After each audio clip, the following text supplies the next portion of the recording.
we all underestimate the time it takes to execute a business plan when you're buying a property and getting it up to speed and stabilizing it. So I think my projections were way too optimistic, and I Yeah. definitely learned the hard way. What were you anticipating on time frame wise? I was anticipating renovate the. Hello, you're listening to Ready, Set, Go Real Estate Investing Podcast, presented by Brandon Elliott. This show will be going over all aspects of real estate investing and is intended to educate, motivate, and prepare you to take action on your first or next real estate investment. For more information, please visit BrandonElliottInvestments.com. Thank you for listening and enjoy. Welcome back, everyone, to Ready, Set, Go Real Estate Investing Podcast. I'm your host, Mr. Brandon Elliott. I'm excited today. We have a special guest in the house. What's really cool is in our backyard of sunny San Diego, California, we got Jason Lee in the house. What's up, man? How are you? Good. Thanks for having me, Brandon. Yeah, I appreciate you jumping on. So what's cool is, first off, you're 26 years old, which is awesome. So kudos to you for everything that you've built up at this point. But some of the highlights here is that you've built up a multifamily brokerage that you guys are crushing it, bringing in about 2 million or so a year, which is awesome, making a bigger impact. Obviously, you actually have acquired 17 properties in the last year and a half, which is huge, and up to 119 units at this point, about 250K a year bringing in, which is incredible. So we gotta, take all that bits and pieces apart. But for anybody out there that doesn't know like who you are, where you're from, what you're up to, do you mind just giving that 30,000 foot view? Yeah, for sure. Yeah, so my name's Jason. Come from a pretty humble background. I was actually born in Seoul, Korea. My dad was in the army, and I was there for the first 7 years of my life. And my mom actually didn't speak any English because they met in Korea. So come from a Korean background and speak both English and Korean at home, and moved to California when I was 7 years old, and then was there up until high school. And then my life really changed when I got into San Diego State and got into real estate down here. I met my old broker mentor down here when I was still a junior in college, when I had no idea what I wanted to do with my life. My parents wanted me to kind of force me to be a doctor. Such an Asian background. I know. Jennifer, my significant other, she's Vietnamese, and they definitely, try pushing either a pharmacist or doctor. It's so funny. Yeah, it is. I mean, the main reason why is because my aunt and uncle were both really successful dentists and anesthesiologists. So they saw that and they're like, oh, well, you should do the same thing, because my parents weren't nearly as successful. So they saw that, wanted me to be a doctor. I really hated that, everything about science. So that whole idea, you're like, nah. Yeah, no, I was no way. And then, I started interning at a multifamily brokerage down here in San Diego. And from then, that's when my whole kind of life changed and got into real estate full time, went full on into it. When I was a senior, I was still going to school full time, making 12 hours of cold calls on Monday, Wednesday, Friday, Saturday, took full-time classes on Tuesday, Thursday. And then I had a social media marketing gig on the side to support myself while I made no money my first year. So yeah, that's my story. I love it. And you were doing this in college, right? Yeah, I started in college. Okay, cool. Which brokerage were you interning with? And that was for a full year? Yeah. So I was there for 3 years total. And then I got my license and then started as an associate, but I was there for about 3.5 years. It was at South Coast Commercial up in down in Point Loma area. Cool. I love it. So why real estate first off?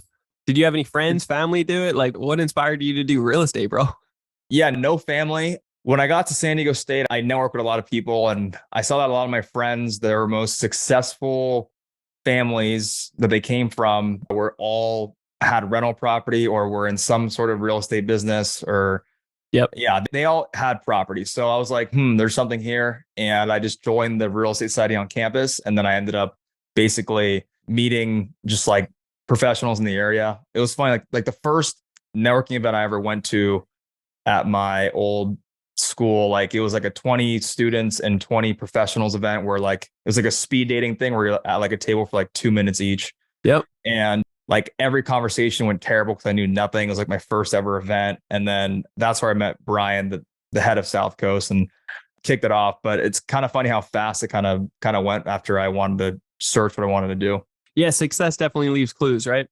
So you started working at South Coast, you started doing the internship, you stayed there for a few years. What were you doing on that regular basis? You were doing a lot of cold calling and kind of getting your feet wet. What other tasks were you doing to kind of sharpen, the sort of like where you're currently at today?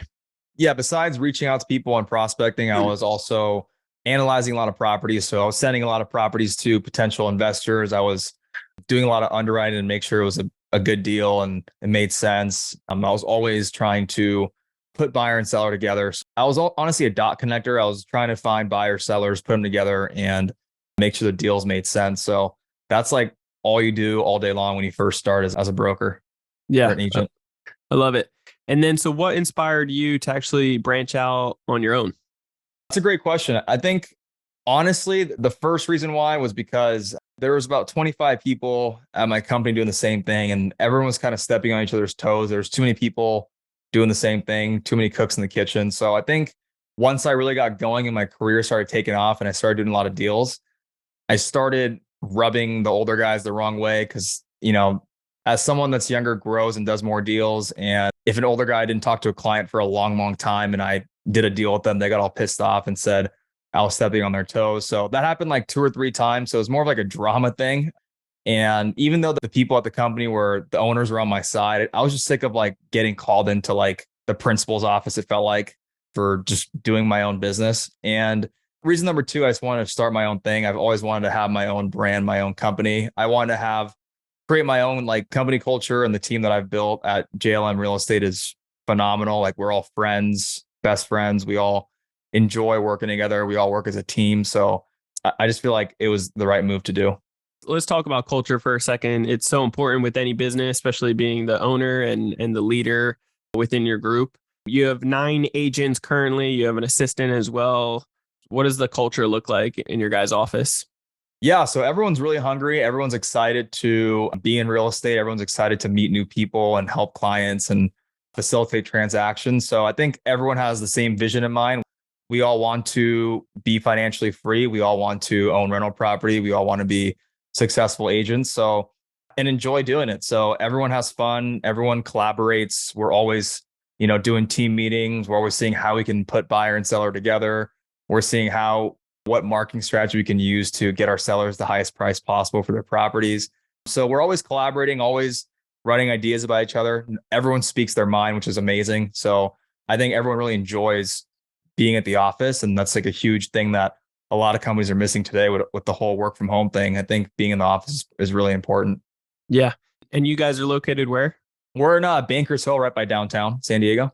Okay, nice. And as far as the market goes, I think we've seen a big correction last spring, followed by nonstop kind of pullbacks throughout the year. What have you guys done to kind of just adjust and be able to keep serving the clients, being that middleman person? Yeah, I think the big shift was that there's a lot less buyers now. Before, there were a lot more buyers looking to chase the same deal. I think, as you know, in San Diego, the inventory is always really low. The sellers have all the power here because most of them aren't in any sort of pain in multifamily, and they have a lot of equity. These are like family-owned trophy properties passed down from generation to generation. So it's different than most markets. So I feel like when there's not that much stress, even though rates go up, even though times get slower, when volume goes down total, of course, it gets harder as a broker. So the way we've adjusted is we've honestly just raised our KPIs. We've, hit more calls, set more meetings, try to meet new people, more networking events. So I think just working harder makes it happen because deals close every single day in residential and commercial. So no matter how slow it gets, there's always people looking to buy and sell. I like it. So speaking of buying, you've been picking up a bunch of properties the last couple of years, right? When did you actually pick up your first property? And what did that look like? Yeah. So my first property was during the pandemic, actually, of 2020. That was a 2-unit property in Normal Heights. It was a 3-bedroom, 2-bath house in the front and a studio house in the back with a single car garage on the left side in the front, and then a really big 2-car garage standalone in the back. And basically, I followed up with the owner a bunch of times, ended up getting inherited by the son up in San Jose. And he had a property manager down here that listed the property. I called the property manager directly. He represented me. I was in contract at 750,000, but ended up needing a whole new roof and a whole new foundation. So negotiated the price down to 630. Put about 250K into the renovations and also another 200 to add like 2 ADUs to the property. So it became 4 units. I was into the property for a little over $1 million and it appraised 2 years ago for about 2.1 million. Mm-hmm. Nice. I love it. We ended up getting a fourplex right in North Park, right when COVID all began, and it was a hell of a year to, turn everything over and make sure people were out. But it's been a huge blessing, just like yours as well. So cool, man. I love it. Any learning curves on that particular deal? So many. I think the biggest learning curve failures that I had, first one was definitely construction. I think I knew absolutely nothing about construction until I bought my first property. And sure, that was like the biggest construction project I could have inherited. While at the same time, the same contractor that was screwing me over, I put him on like 3 other projects I bought like a few months after. And he was on 4 projects and he wasn't getting anything done. And basically I lost like $80,000 before he like just took my money and ran because he just couldn't handle the projects, and his accounting was awful, paying his guys too much. And it was a nightmare. He was like a guy from like Tijuana, I think, or something like that. Yeah. So when you hire someone, make sure they have their license, make sure that their numbers don't seem too good to be true. The sad thing was he was a referral from like kind of a client. So I trusted the referral, but ended up being the worst referral of all time. So another lesson is don't trust all your referrals, always double check everything. And also I think just the timing of everything, I think we all underestimate the time it takes to execute a business plan when you're buying a property and getting it up to speed and stabilizing it. So I think my projections were way too optimistic, and I definitely learned the hard way. What were you anticipating on time frame wise? I was anticipating to renovate the front house and the studio. I mean, the good thing was like right after closing, the owner actually agreed to give him notices in escrow, and it ended up being a longer escrow because they wanted more time for their exchange. And the building was actually vacant at close. So that was great, but that's huge. Yeah, it was huge, but it still took me like 5 or 6 months to do the construction. It should have taken like 2 or 3. That's what I projected. And okay. I would have been right if I had done it correctly, but I just did it the wrong way. But well, it's just like, if you had the crew, if you've worked with the crew before, if all things, worked out like we hope, but, on the first time with this new crew and so many other unforeseen things, I think it's still great turnaround time at the end of the day. And a lot of people, like, we beat ourselves up, especially when you get more experience and you're like, damn, I can knock these out in like 2 months now. Right. Versus, I think just the key point there, obviously, of course, is like, hey, give that extra buffer. If you think it's going to be 3 to 6 months, why don't you give yourself like 8 or 9 just in case, right? Run the numbers for the worst case scenario and, let's hope for the best, right? Exactly. You never know what's going to go wrong. So it's always better to have a contingency in there for sure. Yeah. Any other learning curves? How was the financing as well? The financing was pretty attractive. I mean, I worked with a small bank here in San Diego, and they offered a 30% down financing, but they also gave me all the money for the construction costs. So I didn't have to come out of budget or out of my pocket for the rehab. So that was really attractive. So which bank was that? That was Axos Bank here in San Diego. Yeah, Axos. So they're a great bank. They're like a medium-sized bank, not super institutional. So they did a lot of my loans on my bridge loan deals, but it was like a 5% rate at the time, interest only. I'm like for 2 years fixed, but now that's gone way up. But sure, back then it was more attractive. Yeah. Cool. So after that first property, you turned it into a fourplex. You ended up getting several projects right afterwards. What did that kind of, turn into? You basically, at the brokerage office, you start turning, that into a real system that, hey, if I can take down some of these properties, I will, right?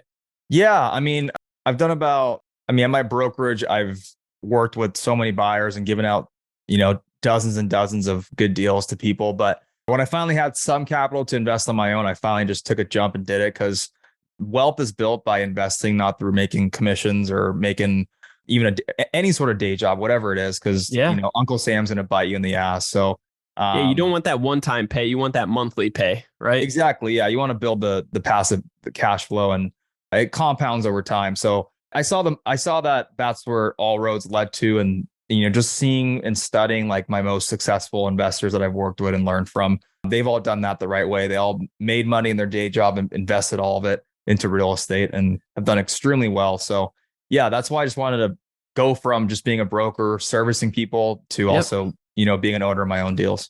Well, I think it's so crucial and important, especially in your space, though, too, as you're helping people, serving them, to really speak from experience, right? And like walk the talk, right? So you can actually, say like, hey, I've invested in this area. I know these properties. I picked up these properties just last year. So you can actually speak from experience, and that probably builds a tremendous amount of credibility for yourself. Yeah, exactly. Well said. There's a lot of brokers out there that sell property that don't own any property, and it's tough to truly know what you're talking about until you go through all the failures of owning a property yourself.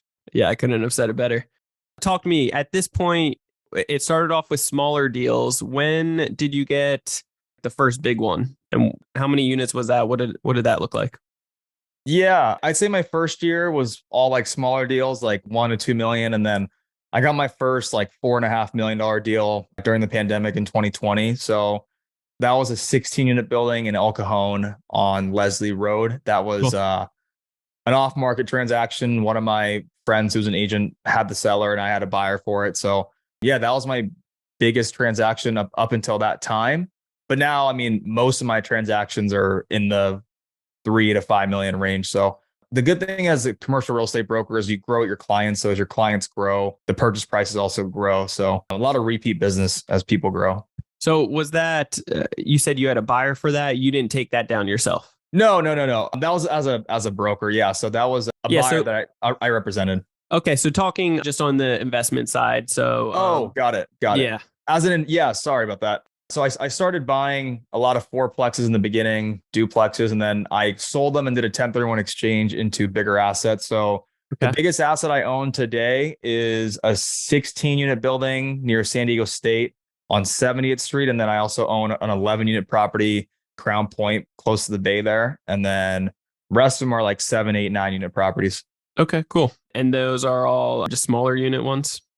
Yeah. I mean, most of my properties now range from 7 to 16 units, all of them.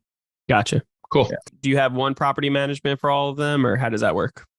I have 2 companies that I work with. Okay. Yeah, two third-party managers. Okay. And then are you doing any short-term rentals at all out here? I'm not, no. I dabbled in it a little bit, but it's like when you do the math, unless you're doing it yourself, if you're doing it yourself, it makes a lot of sense, but I don't have the time to run it myself. And all the management companies, charge like 15 to 25% of the revenue. So it just doesn't make sense for me. Talk to me, what, somebody just getting started, looking to get their feet wet into multifamily, like what are the top 3 things that they should really focus on and spend more time educating themselves on? Yeah, on the investing side, right? Yeah. Yeah, I would say if you're looking to be a multifamily real estate investor, I'd say the number one thing is you have to understand your downside and your upside. I think a lot of people, when they first start, they don't really assess the market well enough. So what I try to preach to my clients is like, you got to know exactly what properties are selling for in your area. Like if you're looking in North Park and you want to buy a property in that area, you want to make sure you understand the value so you don't overpay, because a lot of the listings on the market that sit or that come live are usually, priced pretty high, a lot higher than what I would purchase it at. So I just always make sure that my clients buy at market value or below market value.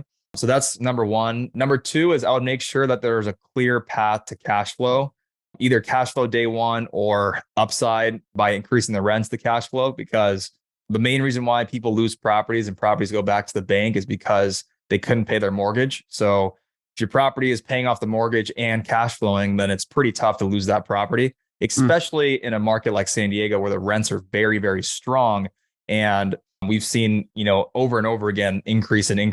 And in 2008, 2010, even in like the worst of times for real estate, rents were still very steady. They felt like 0.8% or something like that. And back then there was also a lot more housing available. Right now, the housing crisis, 13 years later is way, way, way worse in San Diego. So yeah, if you buy a cash flowing property in a good market, very hard to lose. And then my last point I'd say is just make sure you have a good team around you. I'd say before you buy your first property, you have to have a good lender, a good broker, a good general contractor, good lawyer, good accountant. You got to have a solid team of service providers around you that are going to help you, grow your portfolio and elevate your journey. So I think that's a big mistake I made in the beginning, is not having a good enough team before you strike on your first deal. Yeah, that's good. Yeah. And, sometimes people either make that mistake of not having any of this stuff and they're just going and they're very amateur, right? And totally making every mistake under the sun. And then others get too analytical and feel like they need every little single detail to the T lined up, 3 lawyers on the back burner and, 5 different contractors to get, several different bids. I would just stress, don't overanalyze it, take action, especially if you're in a high market, a very competitive market with savvy other investors, then you're going to need to train yourself to move quick, right? Because those that are actively seeking are going to move quick and they're going to get the deals. I appreciate all that feedback. Cool, man. I love it. So what do you have planned, for the future? What does this year look like for you and the team? What are you guys looking to accomplish? This year, yeah, I'm honestly focusing this year on trying to give back. I'm trying to help the newer investors, beginner investors, kind of get over that hump, gain that confidence to buy their first property. So trying to, make content, trying to reach out to younger people that have the capital to start, but don't know how to really do it. So I'm really focusing on the beginner to semi-intermediate investors this year. As a team, I just want to help my guys do as many deals as possible. They're all younger. They're all 1 to 2 years in. So they're all very new. Some are really starting to pick up and crush it, but I really want them to all succeed. And yeah, if all that happens, then, it's been a good year. I love it. Cool, man. Well, I appreciate it. How can all the listeners get a hold of you and reach out? Yeah, I appreciate it. Best 2 channels that I'm the most active on are my YouTube channel at Jason Joseph Lee, and then also my Instagram as well. Is same thing. My full name, Jason Joseph Lee. I love it. I appreciate you jumping on today. Excited to just see everything that you've built up thus far and where you guys are going. So congrats to all the success. Guys, definitely reach out to Jason. And if you guys want to get a hold of me, you can always do so on Instagram. It's Brandon Elliott Investments. Otherwise, facebook.com/Brandon Elliott Investor. And then as always, if you guys are looking to truly get educated on credit, Credit Counsel Elite is helping business owners get up to $500,000 every 6 months at 0% interest. If you're looking to learn more about that, you can check out www.creditcounselelite.com. That's creditcounselelite.com. There's a quick 10-minute video on there. You can fill out an application afterwards and see if it is a good fit, be able to schedule a call with us. Appreciate your guys' time. As always, make sure you hit that subscribe button to Ready, Set, Go Real Estate Investing Podcast. You'll get the newest notification every single Monday when the new episode airs. And as always, leave that 5-star review. Greatly appreciate all the love and support. And we will see you on the next one. Till next time, guys. God bless. Appreciate you, Jason.